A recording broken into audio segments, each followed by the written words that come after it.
नमस्कार, news India देख रहे हैं आप और आपके साथ मैं हूं सुरभि तिवारी। वक्त हो चला है हेल्दी इंडिया प्रोग्राम का, जो दोपहर 3 बजे से लेकर शाम 4 बजे तक यानी 1 घंटे ये प्रोग्राम आप सभी के लिए लाइव रहता है। और इस प्रोग्राम में हम हर शनिवार और रविवार एक नए विषय के साथ आपके सामने हाजिर होते हैं और अलग अलग विषयों पर हम चर्चा करते हैं। और साथ ही हमारे साथ कई डॉक्टर्स के टीम भी मौजूद होती है। डॉक्टर्स का एक पूरा पैनल हमारे साथ जुड़ता है और ऐसे में आज जो विषय हमने चुना है ये है वायु प्रदूषण। दरअसल एयर पॉल्यूशन के कारण इन दिनों आप सुन रहे हैं कि किस तरीके से कई लोगों को बीमारियों का सामना करना पड़ रहा है, सांस लेने में दिक्कतें भी उनको महसूस हो रही है। और साथ ही हम आज आपको ये भी बताएंगे कि आयुर्वेदिक और एलोपैथी के जरिए कैसे आप अपने आप को पूरी तरह सुरक्षित रख सकते हैं, क्या कुछ कदम आपको उठाने चाहिए। तो बिल्कुल देर मत कीजिएगा। अगर आपके मन में किसी भी प्रकार का कोई सवाल चल रहा है कि क्या प्रदूषण से तो कहीं आप बीमार नहीं पड़ रहे, तो ऐसा जानने के लिए आपके टीवी स्क्रीन पर लगातार नंबर फ्लैश हो रहे होंगे। आपको उस नंबर पर फोन करना है और हमसे संपर्क करना है, फिर डॉक्टर्स आपके सवालों को जवाब देंगे। उससे पहले आपको दिखाते एक रिपोर्ट।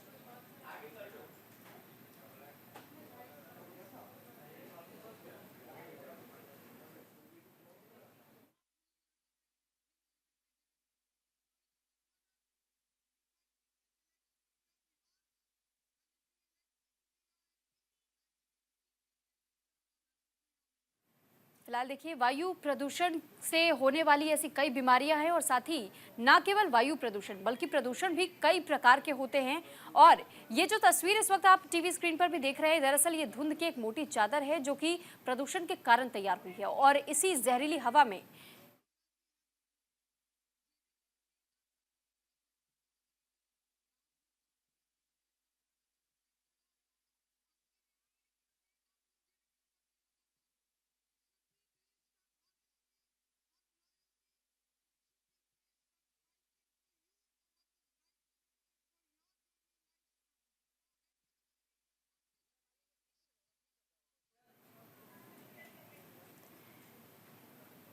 तो फिलहाल वायु प्रदूषण को लेकर के जिस तरीके से लोगों के मन में कई ऐसे सवाल चलते हैं और उन सवालों के जवाब तलाशना उनके लिए भी मुश्किल हो जाता है, क्योंकि लोगों को ये भी नहीं मालूम होता है कि किस प्रकार के प्रदूषण से किस प्रकार की बीमारी आपको हो सकती है।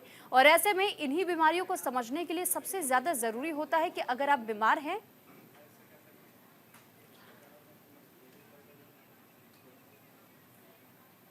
तो फिर आपको ऐसे में डॉक्टर से परामर्श लेने की बहुत ज्यादा आवश्यकता होती है।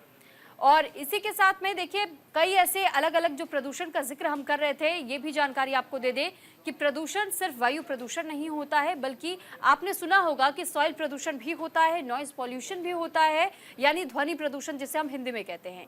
और इसके साथ साथ में रेडियो एक्टिव रेडिएशंस भी होते हैं, जिसके के कारण भी कई प्रकार के प्रदूषण हमारी हवा में घुलते हैं। उन केमिकल्स के रिसाव की वजह से कई बार हमें अलग अलग तरीके की बीमारियां होती हैं। और इसमें कई बीमारियां जो कि आप अमूमन तौर पर देखते हैं, आपको अंदाजा भी नहीं होता कि कैसे ये प्रदूषण भरी, अगर दूषित हवा में आप सांस ले रहे हैं तो ये आप हवा में सांस नहीं ले रहे हैं, आप जहरीली सांस ले रहे हैं और ये आपके शरीर को अंदर से खोखला कर सकता है। इसी के साथ हमारे साथ आज चर्चा करने के लिए तमाम डॉक्टर्स भी एक एक करके जुड़ेंगे और उनसे भी हम बातचीत करेंगे। लेकिन उससे पहले देखिए, हम आपसे भी लगातार ये अपील कर रहे हैं कि अगर आप हमारे दिए गए नंबर्स पर कॉल करते हैं तो इस बात का बहुत ज़्यादा ध्यान रखिएगा कि जो नंबर्स पर आप हमें कॉल करेंगे, आप अपने टीवी सेट का वॉल्यूम कृपया करके कम रखिएगा, ताकि आपकी आवाज़ हम तक समय पर पहुंच पाए और फिर हम भी आपके सवाल डॉक्टर्स तक पहुंचा पाए, डॉक्टर्स आपके सवालों का जवाब दे पाए। इससे पहले आपको दिखा देते हैं ये रिपोर्ट।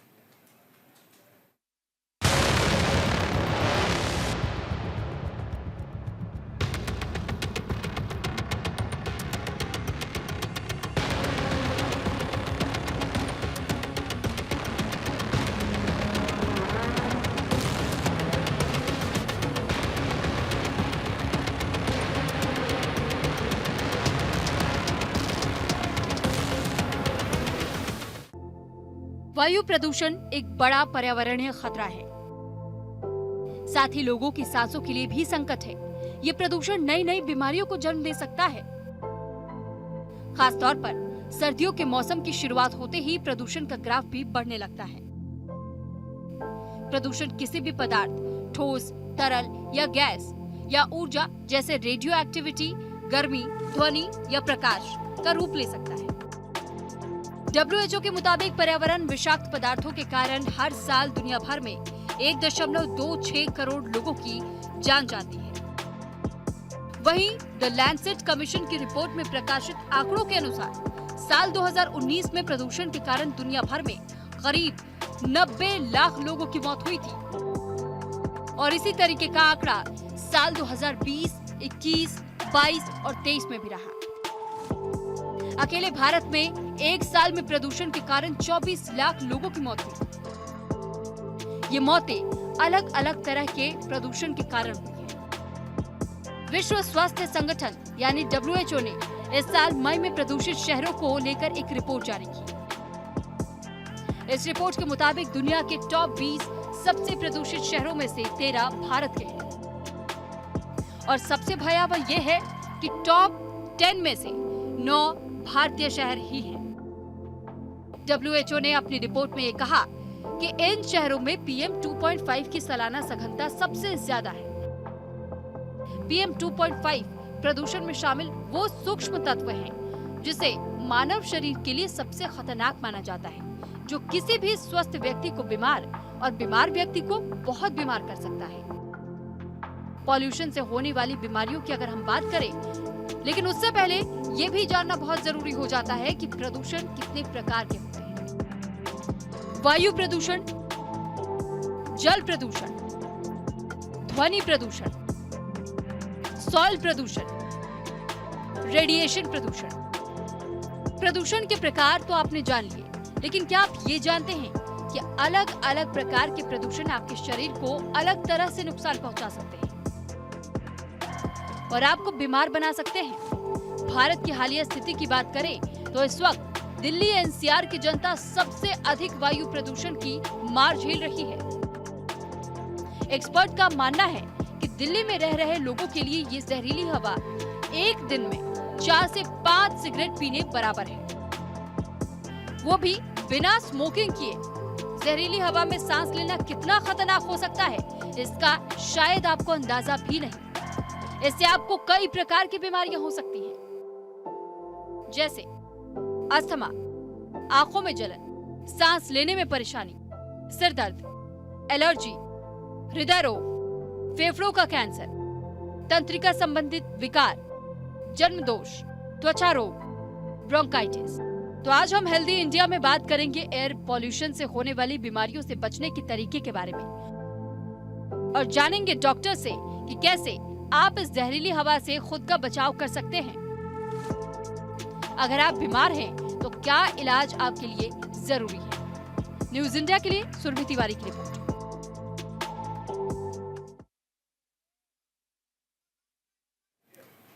तो रिपोर्ट तो आपने देखी और ये भी समझ गए होंगे कि किस तरीके से प्रदूषण के कारण लाखों लोगों की जानें जाती है और हर साल इसी तरीके से डब्ल्यूएचओ की ओर से भी एक रिपोर्ट भी जारी की जाती है, लोगों को चिताया भी जाता है। बावजूद इसके अलग अलग प्रकार के प्रदूषणों का शिकार लोग हो रहे हैं।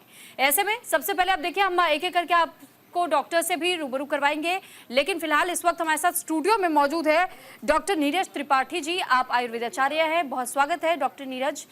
और सबसे पहले सवाल सर मैं आपसे ही करूंगी, क्योंकि हमारे साथ धीरे धीरे बाकी डॉक्टर्स भी जुड़ेंगे। आयुर्वेद के नजरिए से अगर हम प्रदूषण को समझने की कोशिश करते हैं तो प्रदूषण की चर्चाएं 4-5 वर्षों से बहुत ज्यादा हो रही है। ये क्या प्रदूषण सिर्फ 4-5 वर्षों में ही हुआ है या फिर इससे पहले से भी ये हम देखते थे लेकिन हमें मालूम तक नहीं चलता था? एक्चुअली जो आपने क्वेश्चन किया, इसमें आपको बता दें कि ये प्रदूषण जो है ये आज नहीं, 4वीं सदी में भी इस चीज़ का जिक्र होता था। वहाँ पे भी बैठ के पंजाब क्षेत्र में ऐसा, मतलब हमारे आयुर्वेद में चरक ने मेंशन है कि वहाँ पे डिस्कस करते हैं कि ऐसा क्या हो जाता है कि जब सारे लोग एक जगह रहने वाले और एक ही तरह की बीमारियों से ग्रसित होने लगते हैं, तो ऐसा क्या होता है, ऐसे मतलब ये चीज़ें क्यों आ जाती हैं। तो उन्होंने उस चीज़ को एक प्रॉपर डिफ़ाइन किया है, पूरा एक चैप्टर के थ्रू, और सारा डिस्कशन उसमें लिखा हुआ है। तो क्या होता है वो बताते हैं। उसको एक जनोपदंश दिया, उन्होंने बोला कि जल, पहले जो वायु होती, वायु, जल, देश और काल, ये 4 चीज़ें हैं जो प्रदूषित होती हैं। अगर ये आपको किसी तरह से पॉल्यूटेंट हो जाती, पॉल्यूट होती हैं, तो वो क्या करता है कि एक नहीं पूरे जनमानस समुदाय को नुकसान पहुंचाती है। जैसे दिल्ली में पूरा एटमॉस्फेयर ख़राब है तो वो एक आदमी को नुकसान नहीं कर रहा है, वो जो हेल्दी दिख रहा है उसे भी नुकसान कर रहा है, जो डिसीज है उसे और ज़्यादा नुकसान कर रहा है। तो कहने का मतलब ये आज का नहीं है, ये बहुत पहले से है और बहुत पहले से ही इन चीज़ों को डिस्कशन भी किया गया है और इससे बचने के भी उपाय बताए गए हैं। तो हम देखते हैं कि अक्सर क्या होता है कि जो ये सीज़न आता है, इस सीज़न में सारे लोग पॉल्यूशन के बारे में ज़्यादा बात करते हैं। तो ऐसा क्या चीज़, यही जो मैं बताया कि वायु, जल, देश और काल, मतलब ऋतुएं, जो काल मतलब ऋतु है, देश और किस एरिया का हो रहा है, और वायु सबसे पहले प्रदूषित होती है, उसके जल भी उसी में। कि अब ये सारी चीज़ें उन्होंने ये भी बताया कि ये जो सिस्टम है, जैसे कि सबसे पहले कि वायु है, वायु अगर प्रदूषित है थोड़ा बहुत काम चला सकते हैं, जल प्रदूषित है तो और ज़्यादा सीवियरिटी होगी, और देश यानी पूरा एरिया जा रहा है तो उससे ज़्यादा और सीवियरिटी पेशेंट लोगों में मिल सकती है। और काल अगर ऋतु ही पूरी डिस्टर्ब हो रही है, कोई मतलब जैसे सीजन का नई बारिश हो रही है और तेज़ बारिश होना या इस तरह के ही चेंजेस हो रहे हैं, तो ये अनअवॉइडेबल चीज़ें होती हैं, ये बहुत ज़्यादा लोगों को नुकसान करती हैं। तो यहाँ पे हम केवल अभी तो 3 चीज़ों के देते हैं, ये चारों चीज़ों का प्रदूषण हो सकता है, चारों चीज़ों में चेंजेस हो सकते हैं, तो वो भी एक तरह से हमें इस कैटेगरी में उन्होंने डाला है। तो अगर हम बात करते हैं कि वायु, जैसे वायु प्रदूषण इस समय सबसे ज़्यादा चल रहा है, और उन्होंने इसी चीज़ को डिफाइन करते हुए एक और चीज़ बताई, कार्तिक और अगहन, जैसे कि हम अभी दिवाली मनाते हैं, कार्तिक में अगहन आएगा, तो इसके बीच उन्होंने 15 दिन ऐसे टाइम बताया जो ट्रांजिशन पीरियड है। ये नहीं 4th सेंचुरी की बातें बता रहे हैं कि उन्होंने उस पीरियड को पहले से ही बताया कि ये 15 दिनों के अंदर लोगों को अक्सर बीमारियाँ होती हैं, इसीलिए उसका नाम दिया यमदृष्टा, कि कार्तिक और अगहन के 15 दिनों में, यानी कि जो अगले बीच में अगला महीना और इस महीने के बीच में जो गैप है, अगर उसमें लोग सतर्क नहीं होते हैं तो बीमारियां और ज़्यादा बढ़ती हैं। कारण क्या हुआ, क्योंकि ये जो हमने 4 चीज़ें बताई ये धीरे धीरे कम या ज़्यादा ये शुरू से ही पॉल्यूटेड होते आ रही हैं। अभी क्या है कि टेम्परेचर डाउन हो रहा होता है, और जैसे जैसे टेम्परेचर डाउन होगा हमारे जो एयर पार्टिकुलेट मैटर हैं ये सब क्या होते हैं, एयर में सस्पेंड करते हैं, वो जल्दी से डिस्पर्स नहीं होते हैं। तो जब ये इस तरह से फैले हुए रहेंगे तो कहीं ना कहीं बॉडी पे इम्पैक्ट डालेंगे। अभी क्या है, पॉल्यूशन लेवल बढ़ जा रहा है, तो इसी चीज़ को उन्होंने डिफाइन करते हुए और बताया। उन्होंने कहा इस सब चीज़ों के पीछे क्या है, एक अधर्म मूल है, यानी अधर्म और प्रज्ञापराध, 2 चीज़ें। प्रज्ञापराध का मतलब होता है कि हम जानबूझ के जब गलतियां करते हैं, जानबूझ के गलतियां करते हैं तब होता है। और धर्म का मतलब होता है जो हमारे सिस्टम में बताया गया है, अगर आप उसको फॉलो नहीं करते हैं तो वो अधर्म हो गया। जैसे कि अब हमें पता है कि पर्टिकुलेट मैटर है तो डस्ट से आएगा।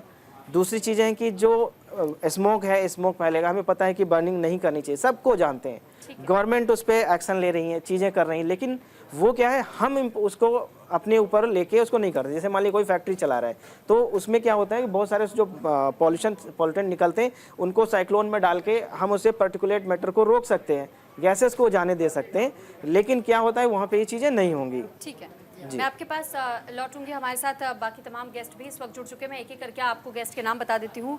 डॉक्टर श्वेताब पुरोहित जी कंसल्टेंट है, इंटरनेशनल पल्मोनोलॉजिस्ट, और आपका बहुत स्वागत है सर। इस वक्त हमारे साथ डॉक्टर अमिताभ बांका जी भी जुड़ चुके हैं, MBBS है आप, DTCD, DNBM, RCP, SCE, respiratory medicine consultant and HOD। Sir आपका भी बहुत स्वागत है। और हमारे साथ इस वक्त जुड़ चुके हैं डॉक्टर पुरीत गुप्ता, पल्मोनोलॉजिस्ट है, बहुत स्वागत है सर आपका भी। और डॉक्टर रमेश चंद्र मदान, फिजिशियन है आप, आपका भी बहुत स्वागत है सर न्यूज़ इंडिया पर। तो एक एक करके मैं आप सभी से भी अब सवाल करूंगी। सबसे पहले डॉक्टर श्वेताब, अगर मैं आपसे ही जानना चाहूँ, ये कहा जाता है कि जब हम वायु गुणवत्ता की बात करते हैं तो PM 2.5 अगर आ जाता है, ऐसे में सर ने भी बताया, डॉक्टर नीरज ने भी, कि ये हवा जो दूषित हो रही है ये आज से नहीं हो रही है, सदियों से होती आ रही है। अगर पहले से कदम उठाए गए होते तो शायद आज ये स्थिति ना होती। लोग पहाड़ों का रुख कर रहे हैं स्वच्छ हवा के लिए, लेकिन जहां वो रहते हैं वहां गंदगी का अंबार रहता है। तो मैं ये समझना चाहूंगी कि कितना ज्यादा खतरनाक किसी भी व्यक्ति के लिए हो सकता है अगर AQI यानी एयर क्वालिटी इंडेक्स अगर 300 के आंकड़े को पार कर जाता है।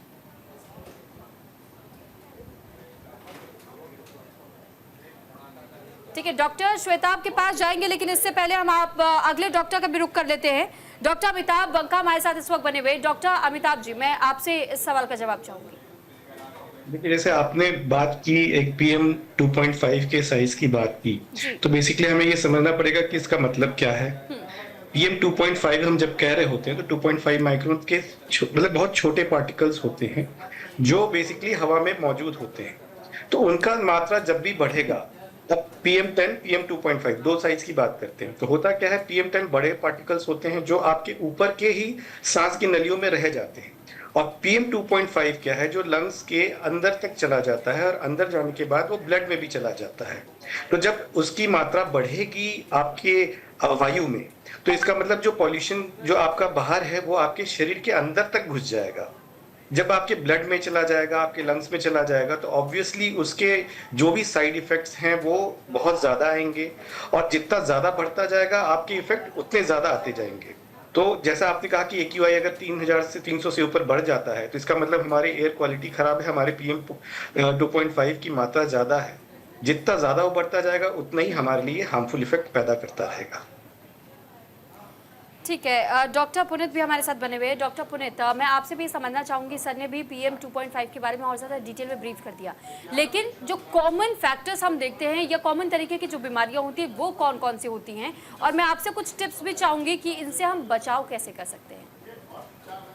जैसे कि 5 माइक्रोन से कम अगर एयर पार्टिकल और को हमारे कर दे तो मास्क या डॉक्टर पुनीत, लौटूंगी मैं आपके पास क्योंकि आपके ऑडियो में कुछ टेक्निकल फॉल्ट है। अगर वो दुरुस्त हो जाता है तो मैं आपके पास दोबारा लौट रही हूँ। डॉक्टर रमेश चंद्र भी हमारे साथ इस वक्त बने हुए हैं। डॉक्टर रमेश, मैं आपसे इस सवाल का जवाब चाहूँगी। देखिए, जो तरह तरह के पॉल्यूशंस हैं, जो एयर पॉल्यूशन की बात हुई, एयर पॉल्यूशन का मतलब है जहाँ से हवा हमारे शरीर में प्रवेश करती है और अल्टीमेटली इस हवा का एंड होता है जी। ये हमारे फेफड़ों तक पहुँचती है। हमारे फेफड़े इस हवा में से ऑक्सीजन निकाल करके और इसको हमारे ब्लड में ट्रांसफर कर देते हैं। ऑक्सीजन यहाँ से निकल करके ब्लड में चले जाते हैं, जिससे हमारे अंगों को शक्ति प्राप्त होती है, उन्हें काम करने की क्षमता पैदा होती है। और जो दूषित हवा है उसमें से जो कार्बन डाइऑक्साइड मेन हवा है।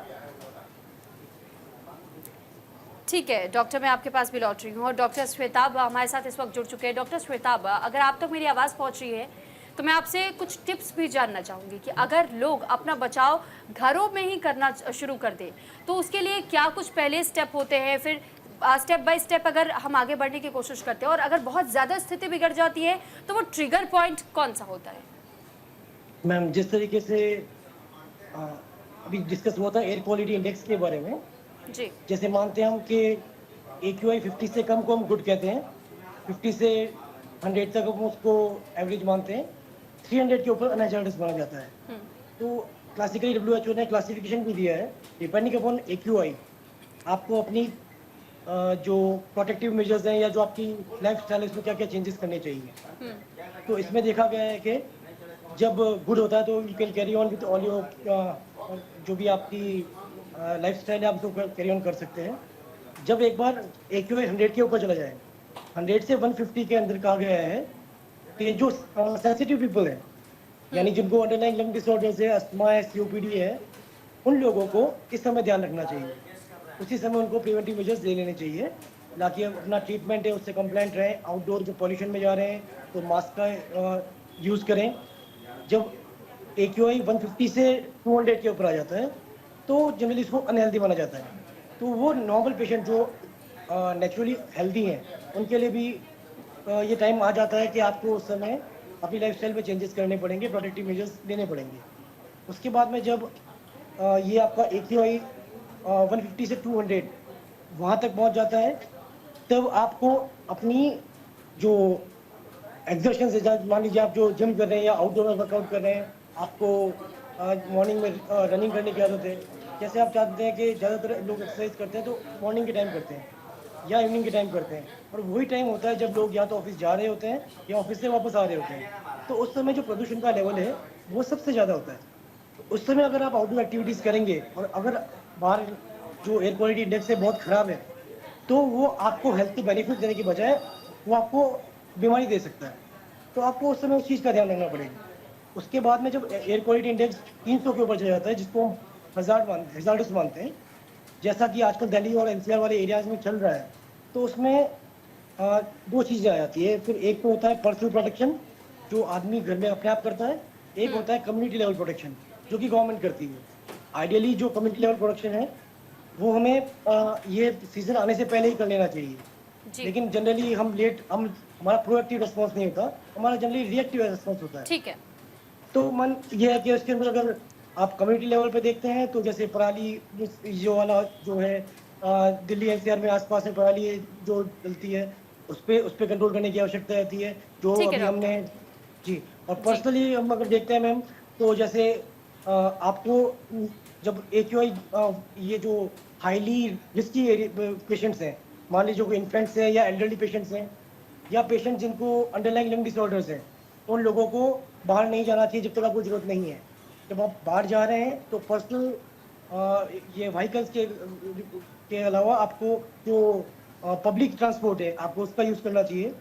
जब आपको ज़रूरत हो तभी बाहर जाएं, अगर ज़रूरत नहीं है तो आपको बाहर नहीं जाना चाहिए।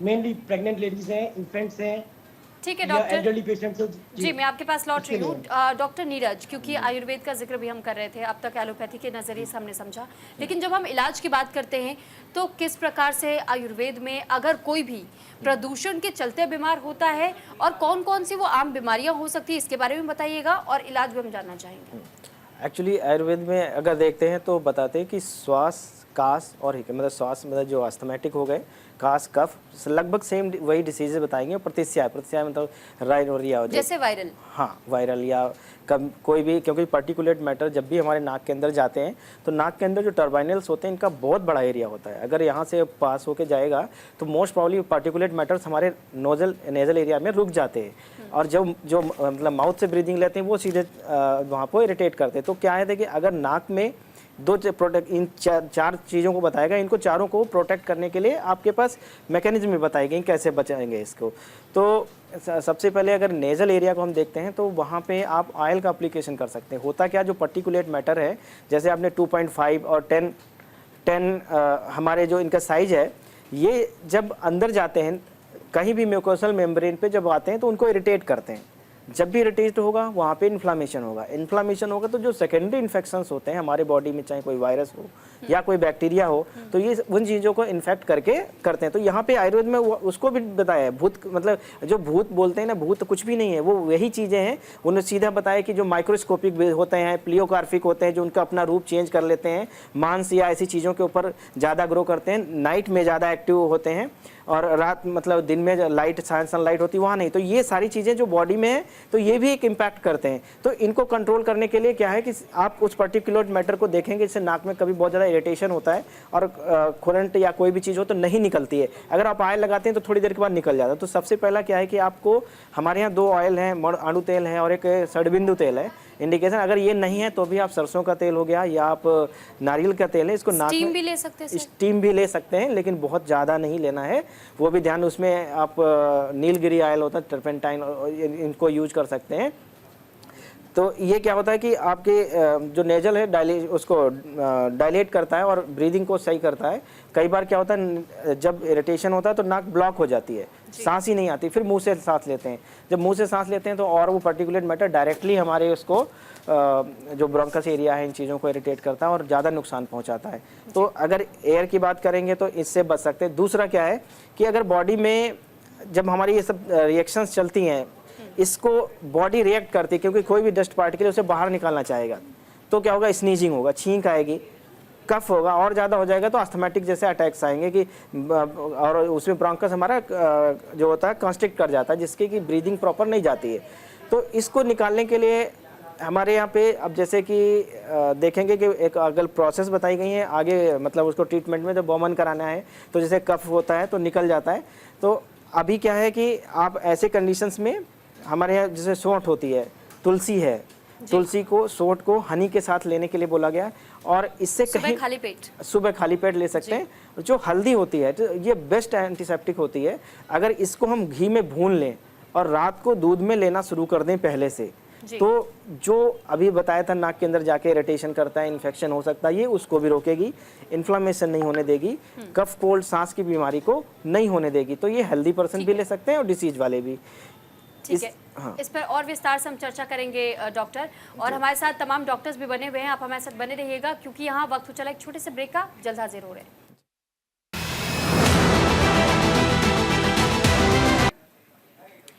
एक बार फिर ब्रेक के बाद आपका स्वागत है हेल्दी इंडिया में। आज हम बात कर रहे हैं प्रदूषण से जुड़ी समस्याओं और बीमारियों को लेकर के, क्योंकि अलग अलग तरीके के प्रदूषण अलग अलग तरीके की बीमारियों को जन्म दे सकते हैं और कुछ नई बीमारियां भी आपके शरीर में पनप सकती है। यानी कि ये सबसे ज्यादा जो घातक तब होता है जब आपके शरीर में कई ऐसे कीटाणु प्रवेश कर जाते हैं लेकिन आपको भनक तक नहीं लगती है, और ऐसे में नए वायरस जन्म लेते हो और फिर आपको बहुत ज्यादा बीमार कर सकते हैं।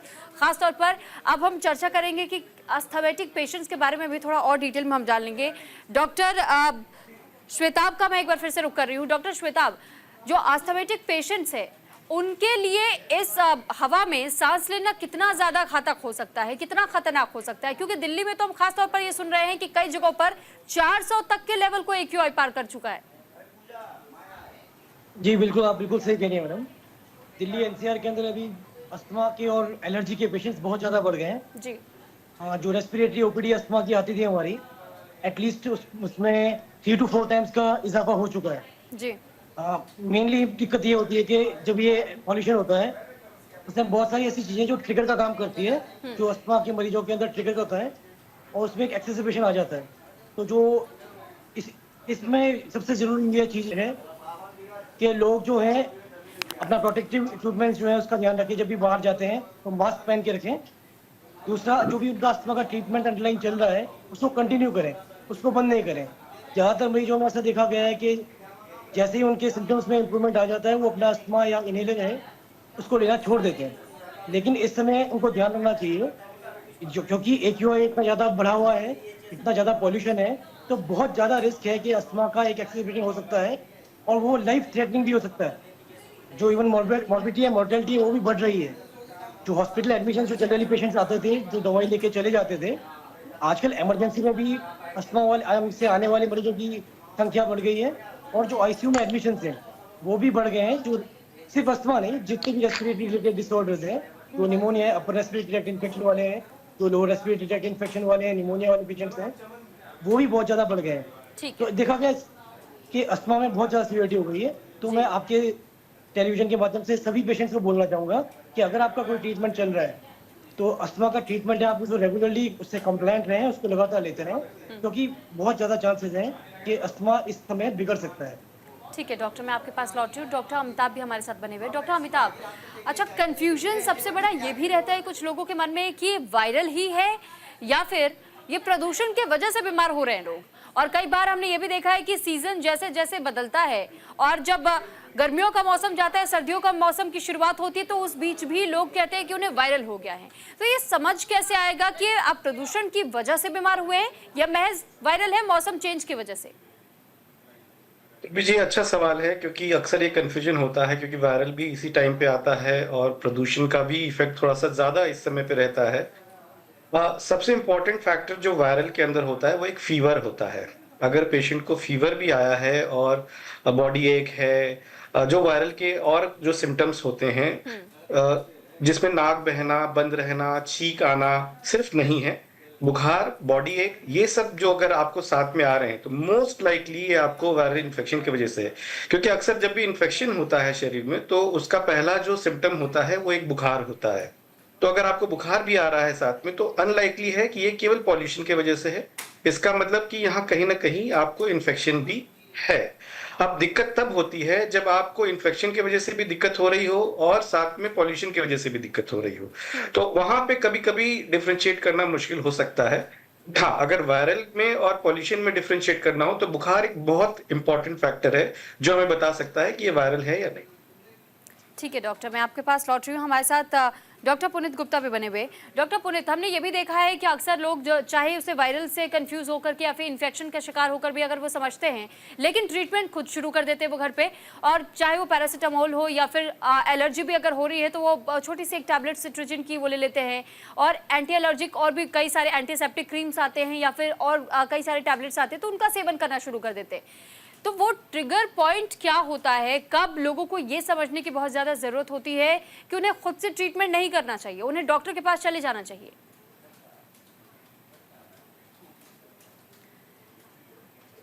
ठीक है, डॉक्टर पुनीत हमारे साथ इस वक्त मौजूद नहीं है। हमारे साथ इस वक्त डॉक्टर रमेश चंद्र है। डॉक्टर रमेश, मैं आपसे इस सवाल का जवाब चाहूंगी।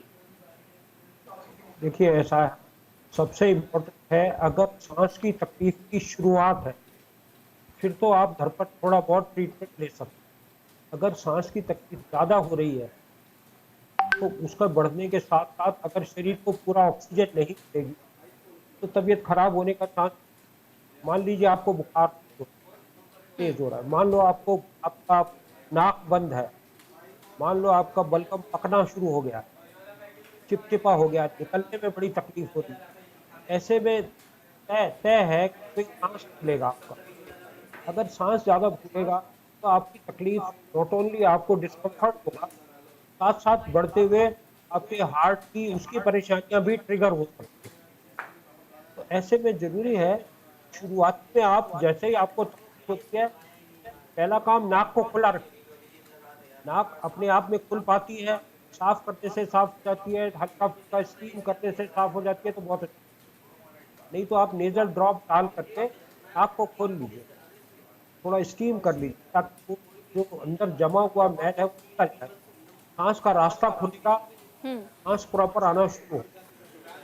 क्योंकि ये नाक हमारे सांस का माध्यम है, ठीक है, बाद गला, सांस की नलियां और अल्टीमेटली लंग्स अफेक्टेड हो। ठीक है, ठीक है, जी ठीक है डॉक्टर रमेश, मैं आपके पास लौट रही हूँ। डॉक्टर नीरज, इससे पहले भी जैसे आप कई जानकारियाँ दे रहे थे कि हम क्या क्या घर पर भी कर सकते हैं, लेकिन इस बीच में मैं ये भी समझना चाहूँगी कि अगर किसी भी पेशेंट का डॉक्टर से ट्रीटमेंट चल रहा है और वो बीच में अपना ट्रीटमेंट रोक देते हैं जब उन्हें सुधार महसूस होने लगता है, तो ये कितना खतरनाक हो सकता है। और साथ ही साथ उस बीच में भी हमने ये देखा है कि वो एड ऑन कुछ और भी दवाइयाँ कर लेते हैं खुद के अनुसार। उन्हें अगर लगता है कि शायद अगर मैं इस बीमारी से ठीक हो रहा हूँ, सर में दर्द है, पेट में दर्द है, या बुखार है, या कोई ऐसे नॉर्मल प्रॉब्लम है, तो फिर वो खुद से उन दवाइयों के साथ में उस दवाई को ऐड ऑन कर लेते हैं। तो क्या ये भी बहुत ज़्यादा खतरनाक हो सकता है, ऐसा नहीं करना चाहिए? जी, अगर होता क्या है कि अगर कोई मेडिसिन स्टार्ट कर रहे हैं तो हर चीज़ का एक टाइम होता है। मान लिया किसी ने, डॉक्टर ने आपको एंटीबायोटिक की प्रिस्क्राइब कर रखी है और आप वो कोर्स चला रहे थे, 7 डेज़ के लिए दिया था, आपने 3 दिन में बंद कर देते हैं, तो क्या होता है कि वो बार बार ऐसा करने से बैक्टीरिया रेसिस्ट हो जाता है उस दवाओं से और फिर उन मेडिसिन काम नहीं करती और पेशेंट भी ठीक नहीं होता है, दोबारा वो बीमारी हो सकती है। और ऐड ऑन की बात में कि अगर आपने किसी से डिस्कस करके डॉक्टर से लिया है तो वो सोच समझ के आपने बताया होगा, तो कोई मेडिसिन अगर प्रिस्क्राइब करेगा तो वो उस चीज़ को कॉम्बैट नहीं कर रही होगी, तभी करेगा। अगर अपने आप से कोई ऐड ऑन ना करें, कोई चीज़ें ना करें। दूसरा, अगर ये हमारे जो पॉल्यूशन है इसमें अगर बचने के लिए बात कर रहे हैं तो जैसे आहार, विहार और औषधि, हम इन चीज़ों को लेके चलते हैं। तो आहार में हम कैसे करें कि ये पॉल्यूशन जो है इस समय थोड़ा सा हमारे को ज़्यादा इफ़ेक्ट ना करे। तो अभी क्या होता है कि जो लिक्विड डाइट होती है वो आप कंटेंट ज़्यादा लें, बहुत ज़्यादा जो गरिष्ठ बोलते हैं, जैसे खाने में जो हैवी होते हैं, जल्दी डाइजेस्ट नहीं होते हैं, ऐसी चीज़ों से बचना चाहिए इस सीज़न में। ऐसा डायरेक्टली हमारे यहाँ मेंशन भी किया है क्योंकि इसी सीज़न में अभी बताया था यमदृष्टा काल, इस वजह से इस सीज़न में थोड़ा हल्का कहें, पानी ज़्यादा लें, जो जल्दी से डाइजेस्ट होता है वो करें। दूसरा, जो आहार के साथ में क्या हो गया, गुड़ होता है, जो पुराना गुड़ होता है, पुराना गुड़ जो होता है एक तरह से एंटी एलर्जी की तरह काम करता है। लोग अगर उसमें आप टेस्ट करते हैं तो कई बार बोलते हैं कि स्टेरॉइड है, तो गुड़ के अंदर कोई स्टेरॉइड नहीं होता है। आप फिर भी आप उसको, अगर इसका मतलब क्या है कि वो हमारी बॉडी को ऐसी जो एलर्जिक रिएक्शंस हैं उनको रोकता है, लेकिन उसके कोई साइड इफेक्ट ऐसे नहीं आते। तो कहने का मतलब अगर पुराना गुण है आप उसको यूज करते हैं, तो आप अगर सिंपल कोई ऐसी एडवांस मेडिसिन में जाना चाहते हैं तो उससे पहले वो आपको रिलीफ देता है। तो आप इन सीजन में आप क्या करें, हल्दी बताया था, घी में भून करके हल्दी और थोड़ा गुड़ के साथ अगर आप दूध रात को लेते हैं तो वो भी आपको काफ़ी फ़ायदा करता है। फिर अगर सर, इसमें मैं एक और चीज़ ऐड ऑन करना चाहूँगी, क्योंकि हमने भी अपने मम्मी, नानी और दादी से ये नुस्खे सुने हैं कि अगर आपको बहुत ज़्यादा स्किन इरिटेशन की प्रॉब्लम होती है, बहुत ज़्यादा एक्ने, पिंपल या रैशेस हो जाती है या किसी वजह से एलर्जी हो जाती है, तो उसके लिए भी कहते हैं कि आपके अगर पेट की गर्मी होती है तो उसकी वजह से भी आपको स्किन प्रॉब्लम शुरू हो जाते हैं, अलग अलग प्रॉब्लम शुरू हो जाते हैं। इसमें कई बार हमें ये भी नुस्खा बताया जाता है कि आप सुबह उठकर खाली पेट 2 कड़ी पत्ता आप ग्रहण कर लीजिए, आप खा लीजिए, या फिर आप नीम की पत्तियाँ चबा लीजिए, या फिर आप लहसुन की कलियाँ चबा लीजिए। लेकिन लेकिन वो क्वांटिटी बताना, वो मेंशन करना वो भूल जाते हैं। ये क्या वाकई काम करता है? और इसकी अगर काम करता है तो क्वांटिटी भी जानना चाहूंगी। डेफिनेटली काम करता है, क्योंकि आप जैसे नीम का है, नीम का तेल है, नीम की पत्तियां हैं, रस है, कहते हैं ना कि प्लांट उसका पूरा इफेक्टिव होता है। अगर आपको इसको लेना है तो हम बोलते हैं कि अगर इसका रस, पत्तियों का रस निकालते हैं तो कम से कम 1 चम्मच 5 ml तक आप ले सकते हैं।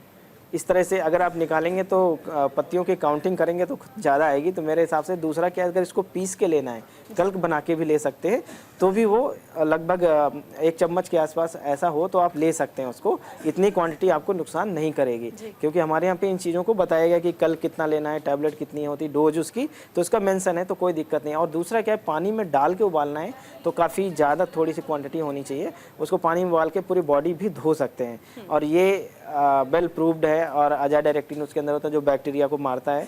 और बहुत सारी आजकल जो हर्बल एंटीबायोटिक के नाम से भी बहुत सारी मेडिसिन आने लगी जिसमें ये प्लांट रहता है। हमारे मतलब ऐसे बहुत सारे आयुर्वेदिक आरोग्यवर्धनी बटी आती है, उसमें भी इसके कंटेंट रहते हैं। तो हमने देखा है अपने प्रैक्टिस में कि बहुत इजीली जो स्किन बॉयल्स होते हैं, स्किन रैसेस होते हैं, इनको 3 हफ्तों के अंदर पूरा ख़त्म किया जा सकता है। ऐसे मतलब डिपेंड करता है कंडीशन कैसी, तो आप उसको ले सकते हैं, उसमें कोई वो नहीं है। ठीक है डॉक्टर, मैं आपके पास लौट रही हूँ। डॉक्टर श्वेता का एक बार मैं फिर रुक कर रही हूँ। डॉक्टर श्वेता, अब हमने ये भी देखा है कि जो लोग पहले से स्मोक करते हैं या अल्कोहल कंज्यूम करते हैं तो उनके लिए तो दिक्कतें पैदा होती हैं। उनके लिए अलग अलग बीमारियां भी बताई गई हैं कि अगर बहुत ज़्यादा आप कंजम्पशन करते हैं किसी भी चीज़ का तो आपको बहुत बीमार बना सकती है। लेकिन प्रदूषण के समय में ये कहा जाता है, खासतौर पर इन दिनों की अगर हम बात कर रहे हैं तो कहते हैं कि आज के वक्त में पैसिव स्मोकर के तौर पर ये काम कर रहा है प्रदूषण। और हर व्यक्ति के लिए ऐसा माना जाता है कि अगर आप इस जहरीली हवा में सांस ले रहे हैं तो आप एक दिन में लगभग 5 से 6 सिगरेट के बराबर ही आप उस सिगरेट का सेवन ना करते हुए भी कर रहे हैं। तो ये उन लोगों के लिए मैं फिलहाल जानना चाहूंगी जो लोग पहले से स्मोक करते हैं, अल्कोहल कंज्यूम करते हैं, उनके लिए कितना ज्यादा घातक साबित हो सकता है?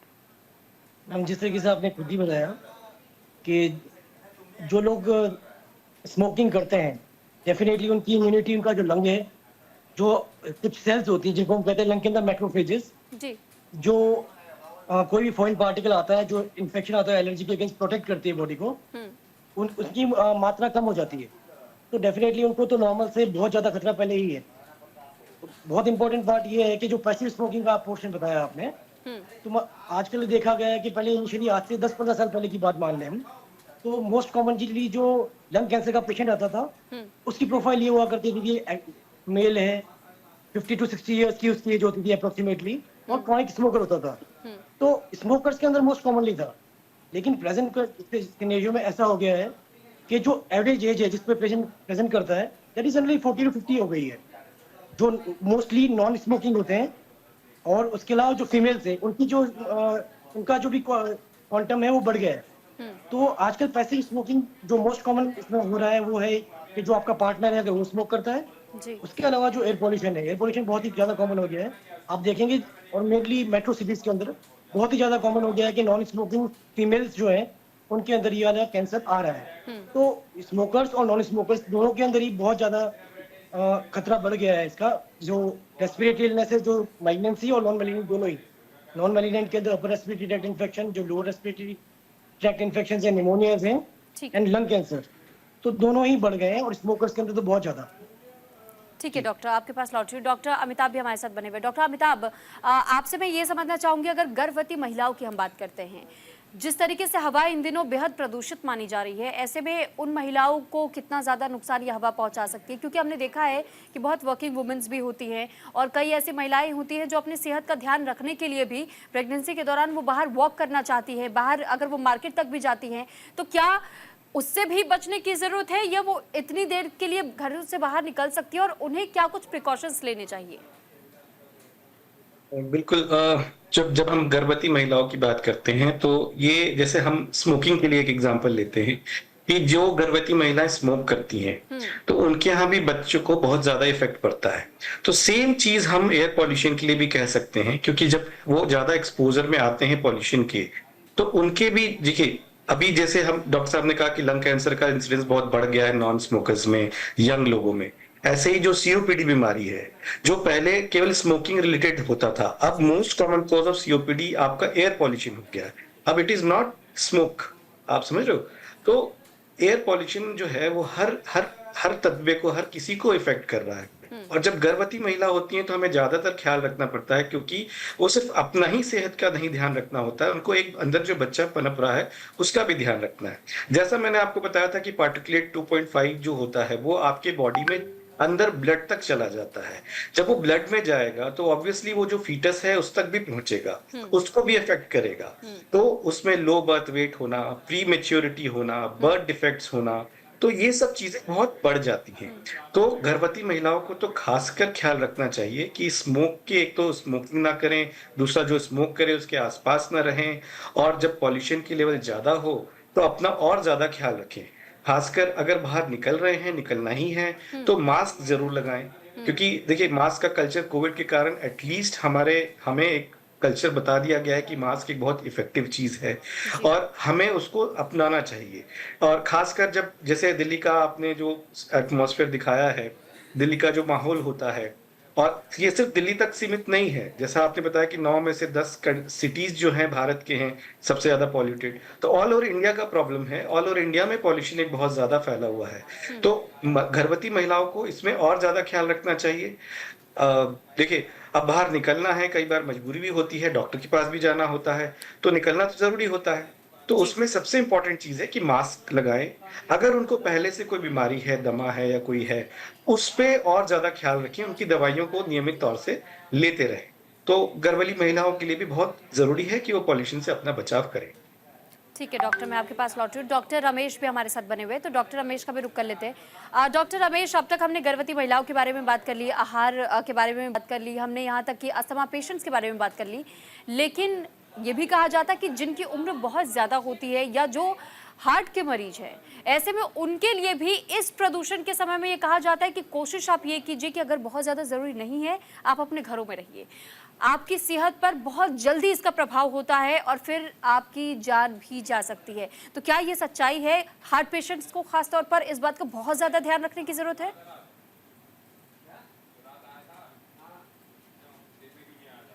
को घटा रहा है, साथ में जो ये जो 2.5 मिलीमीटर से छोटे वाले पार्टिकल हैं, ये हमारे शरीर में प्रवेश कर रहे हैं।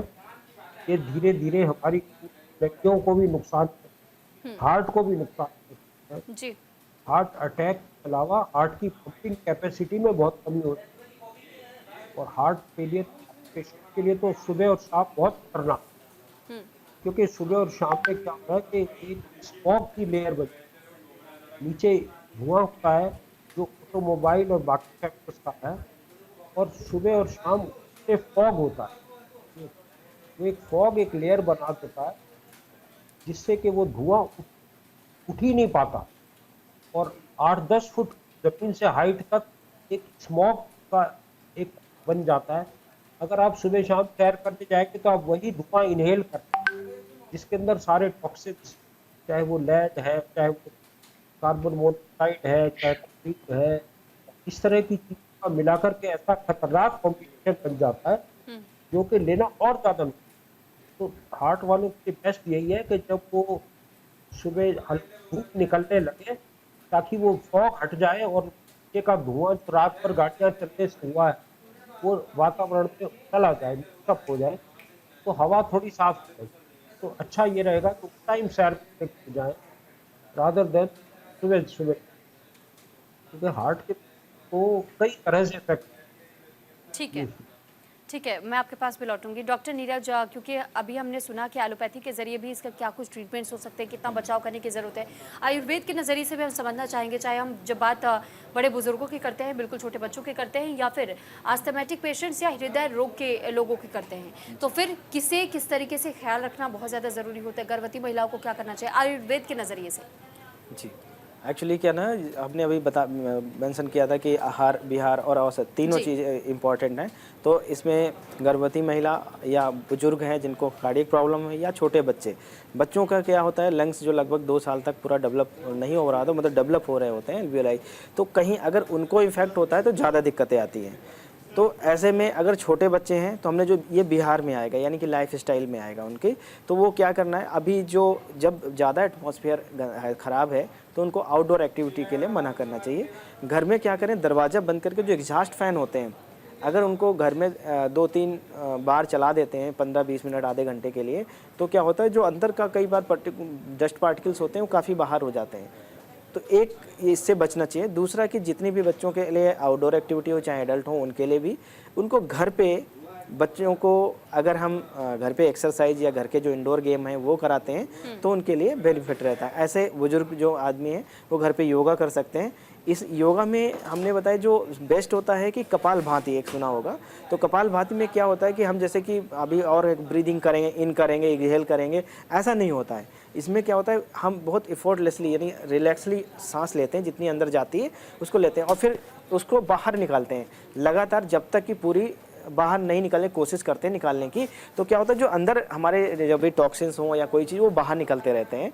फिर क्या होता है हम धीरे से हल्की सांस लेते हैं और जब फेल हो जाती है फिर से यही प्रोसेस करते हैं। तो ये जो कपाल भाती है कहीं ज़्यादा इफेक्टिव रहेगी। अगर जिससे किसी को बहुत ज़्यादा एनएल ऐसा धूल से आया है या कोई उसको ज़्यादा प्रॉब्लम्स हैं तो उस कंडीशन में योगा में इसको डाल सकते हैं। फिर प्राणायाम कर सकते हैं और घर के जो एक्सरसाइज है जैसे सूर्य नमस्कार हो गया तो ये इंडोर में करना चाहिए, सुबह ना करें।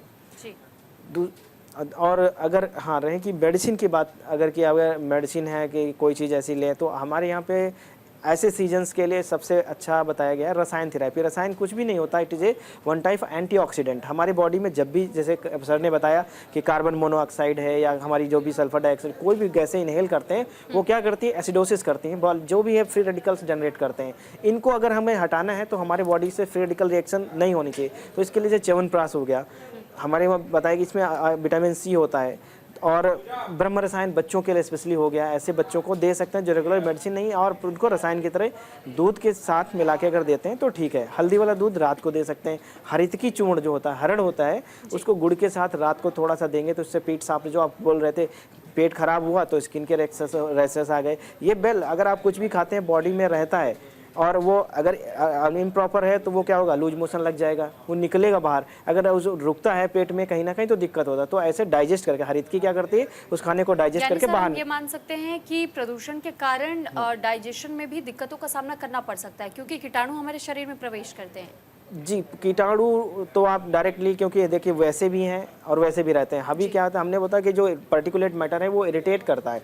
म्यूकोजल में मेरे को आप देखेंगे धूल में गले में इरिटेशन होती रहती है तो आप क्या करेंगे थोड़ा थोड़ा पानी पिएंगे। वो बैक्टीरिया तो पहले भी या वायरस हो सकते हैं, इस सीजन में थोड़ा ज़्यादा हो जाते हैं तो आप क्या है वो जाके जल्दी इन्फेक्ट कर जाते हैं। अगर इन चीज़ों का आप ख्याल रखेंगे तो उतना ज़्यादा इम्पैक्ट नहीं कर पाएंगे। हाँ, पेट जरूर खराब हो सकता है क्योंकि जब ब्रीदिंग और हर चीज़ का प्रॉब्लम होता है तो आपका पेट भी खराब हो सकता है, बुखार आ सकता है। जैसे इन्फेक्शन होगा तो बुखार आएगा, बुखार आएगा तो हमारा एपेटाइट जो होती है कम हो जाती है। तो इसका कारण क्या होता है पेट गड़बड़ हो जाता है। तो आप उसको मेंटेन कर सकते हैं। हरितकी चूर्ण को लेकर जैसे बताया कि वो अच्छा होता है। एक पिपली होता है, पिपली हमारे यहाँ पे बहुत अच्छा रसायन बताया गया, बल्कि ये अगर हम ब्लड में लेते हैं तो किसी भी ड्रग की बायोअवेलेबिलिटी को भी इम्प्रूव कराती है। अगर कोई आप मेडिसिन ले रहे हैं तो ये लंग्स के लिए स्पेशली जो टॉक्सिक कंटेंट होते हैं उनको भी निकालने में मदद करती है। इन ऑलरेडी जो चीज़ें हैं इनको आप देखेंगे तो आप रिसर्च हैं ये कहाँ पे कौन से मेडिसिन काम करती है, किस तरह से काम करती है, तो आप उसमें इसको डाल के देखेंगे तो आपको ये मिलेगी। दूसरा क्या है, हम एक चीज़ बताना चाहेंगे, सिर्फ नेचर की सुनो। जो नेचर आपसे बोल रहा है ना उसकी बात को समझो। अभी क्या हो रहा है कि आप देखेंगे इस सीजन में जो भी फ्रूट्स आएंगे उसमें विटामिन सी वाली चीज़ें ज़्यादा होंगी। संतरे अभी आने शुरू हो जाएंगे, मौसमी आएगी। अभी कहते हैं गला ख़राब हो जाएगा, ठंडी है मत खाइए, लेकिन आप देखिए क्या वो आपके लिए भेज रहा है।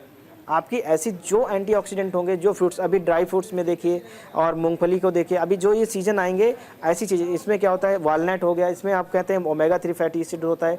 ये हमारी बॉडी को अल्कलाइनिटी मेंटेन करने में मदद करता है, एसिडिटी को जो फ्री रेडिकल्स हैं उनको भी मदद करता है निकालने में। ऐसे जो सब्जियाँ हैं, पत्ते हैं, पालक हो गया, आप देख रहे हैं कि हरी सब्जियाँ जो इस समय खूब मिल रही हैं, तो आपको ऐसी चीज़ों पे जाना चाहिए। कैरेट हो गया, गाजर अभी आनी शुरू हो जाएगी। तो ये क्या है, एक तरह से आप चाहें उसको साइंस से समझ लो कि हमें अभी लेना चाहिए, या आप नेचर की आवाज़ सुन लो, भाई ये आपके लिए आ रहा है। अभी तरबूज खाने की जरूरत नहीं है आपको, क्योंकि इस समय वाटर बॉडी मुझे बहुत ज़्यादा जरूरत नहीं है। गर्मियों में जरूरत थी तब आपके लिए आ रहा था। तो आपके सीजन के हिसाब से जो फ्रूट्स, अमरूद में विटामिन सी बहुत ज़्यादा होता है, तो अभी ये सीजन शुरुआत हो रहा है और अभी और ज़्यादा आएगा, उसके बाद ख़त्म हो जाएगा। एप्पल अभी आएगा फिर कम हो जाएगा। अभी मिलते हर सीजन में, लेकिन वो फ्रूट्स जो जिस सीजन में ज़्यादा आते हैं वो नेचर सिर्फ आपके लिए भेजती है। जो आपको, अगर आप इसे यूज करते हैं तो कहीं ना कहीं आपकी बॉडी को टॉक्सिसिटी नहीं, आप बीमारी ठीक कर सकते हैं, क्वालिटी ऑफ लाइफ को फिर बहुत ज़्यादा सही नहीं कर सकते। क्वालिटी ऑफ लाइफ चाहिए, लंबी लाइफ चाहिए, तो आपको इन चीज़ों को फॉलो करना पड़ेगा। बीमारी तो ठीक हो जाएगी, लेकिन जो डैमेज होगा उसे आप रिकवर नहीं कर पाएंगे, तो आपकी जो हेल्थ, सुख आयु बोलते हैं हमारे आयुर्वेद में, सुख आयु नहीं रहेगी। आप हो सकता है 100 साल तक जी जाएं, लेकिन पता चला बेड पे लेटे हुए हैं, ऐसी दिक्कत। तो ऐसी लाइफ से अच्छा है कि हम इन चीज़ों को मेंटेन करके अपनी हेल्दी लाइफ को मेंटेन करें। बिल्कुल, तो देखिए डॉक्टर ने ये बखूबी ये बताया कि आप एलोपैथी या फिर आयुर्वेद का अगर सहारा लेना चाहते हैं तो दोनों के ऑप्शंस आपके पास हैं। और साथ ही क्योंकि अब वक्त हो चला है कार्यक्रम के समापन का, तो सबसे पहले मैं सभी डॉक्टर्स का धन्यवाद करूंगी। आज के इस कार्यक्रम में हमारे साथ डॉक्टर नीरज जुड़े हुए थे, आप आयुर्वेद आचार्य हैं, और साथ ही हमारे साथ डॉक्टर श्वेताब पुरोहित जी, कंसल्टेंट इंटरवेंशनल पल्मोनोलॉजिस्ट है। आप बहुत धन्यवाद सर हमारे साथ जुड़ने के लिए। डॉक्टर अमिताभ बंका जी, MBBS DTCD DNB MRCP और SCE respiratory medicine consultant and HOD हैं आप। बहुत शुक्रिया सर आपका भी हमारे साथ जुड़ने के लिए। डॉक्टर पुनीत गुप्ता पल्मोनोलॉजिस्ट हैं, बहुत शुक्रिया सर आपका भी हमारे साथ जुड़ने के लिए। और डॉक्टर रमेश चंद्रा मदान फिजिशियन है हमारे साथ, बहुत शुक्रिया सर आपका भी हमारे साथ जुड़ने के लिए और हमारे सभी सवालों के जवाब देने के लिए। इसी के साथ आज के इस कार्यक्रम में इतना ही। अगले शनिवार और रविवार दोपहर 3 बजे का समय आप नोट कर लीजिएगा। हेल्दी इंडिया में एक नए विषय को लेकर हम चर्चा करेंगे। नमस्कार।